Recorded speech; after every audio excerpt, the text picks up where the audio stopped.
Hello and welcome to the 49th episode of The Route, our school bus fleet content series. What's fine about 49? Well, if you wait till the end, you can find out. I'm Wes Platt, Executive Editor. In this episode, I'm going to recap some of the recent top stories from schoolbusfleet.com. Click like on this and all our other videos. Be sure to subscribe to our YouTube channel. And your comments are always welcome. If you get a chance, please post who you are, where you're from, and I'll give you a shout out in a future episode. Okay, let's get rolling.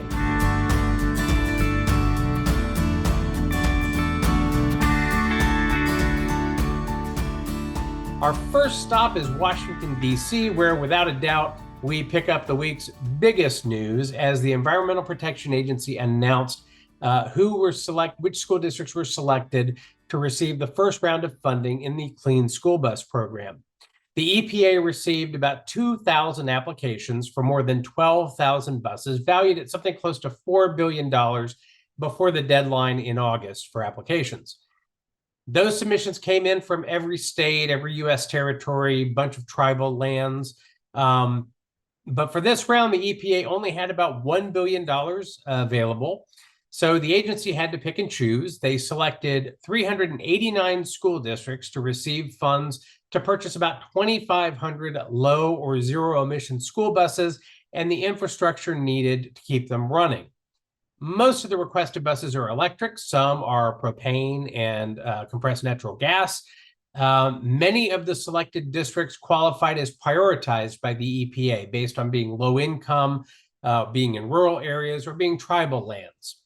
If your district applied but didn't get selected, the Clean School Bus program established a waiting list in case some selected applicants drop out for whatever reason. Also, there are going to be more funding opportunities available on the horizon. When those details come out, keep watch on schoolbusfleet.com. We'll share the details. All right.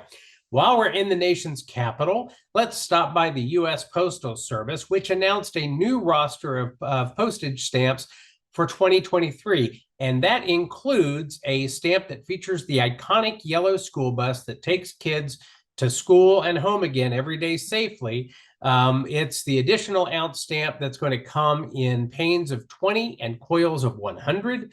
It will feature artwork by Steve Wolf of Austin, Texas. I believe that's his first project for the U.S. Postal Service. So congratulations on the project. I think it's really cool that we're going to have a school bus on the postage stamp. Check it out on schoolbusfleet.com when you get a chance. All right, now we're off to Lansdale, Pennsylvania, home of the National School Transportation Association, which recently hosted a flash webinar about the chronic problem of catalytic converter theft. If you run a school contractor bus lot, if you run a school transportation lot of any kind, you've probably been hit by this or know somebody who has. Linda Neff, the director of Keystone Insurers Group's school transportation program, describes school bus depots as prime targets for this crime because thieves can hit multiple vehicles at once, and it's not very difficult to slip underneath a school bus and remove a catalytic converter within a matter of minutes. Some of the best practices that she recommends for at least slowing down the thieves is to use signs, use 8-foot fences, lighting, cameras, and alarms to try to make it harder for thieves to enter a lot. Slow thieves down with anti-theft devices that don't run afoul of state and local bus inspectors, and get comprehensive coverage in insurance so vehicles qualify for theft claims. Kurt Mackison, executive director of the NSTA, said the association plans to follow up on state and federal initiatives to battle these thefts. Okay, our next stop is Lake George, New York, headquarters of the National Association of State Directors of Pupil Transportation Services, also known as NASDPTS. The association, which just held its annual conference near Washington, D.C., recently announced some changes in the offing. First, some alterations in the bylaws, like requiring the president-elect to have served as a committee chair, clarifying how elected leadership changes and departures are handled, and adding a new dues category for think tanks that want to join NASDPTS. Besides that, the association's also faced with the impending departure of Jennifer Bruce, who has served as NASDPTS Administrative and Member Services Director since 2019. She retires at the end of this year. The association is accepting applications for potential candidates to replace her until November 11th. The team here at School Bus Fleet really appreciates all the work Jennifer has done, and we wish her the best in retirement.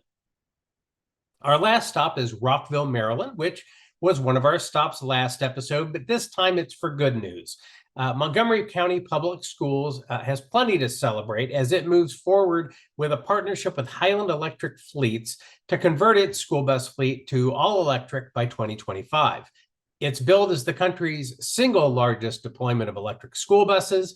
During the 2021-22 school year, MCPS got its first 25 electric buses and installed electric charging infrastructure at one transportation depot. This academic year, they're expecting 61 more buses and installation of infrastructure at 3 more depots. Said Superintendent Monifa B. McKnight, moving to an electrified school bus fleet makes sense and is the future of transportation for all of us. The school bus is the first and last contact with our students each day, and a new modern school bus reflects our commitment to an excellent experience for students. Be sure to read more about this on our school bus fleet website. Okay, it's time to park the bus for now. So what's fine about 49? Well, here's what I know. Boxer Rocky Marciano ended his career with 49 wins in 49 professional bouts, and 43 of those were knockouts. Thanks to you and to YouTube viewer Cynthia Tolman for watching.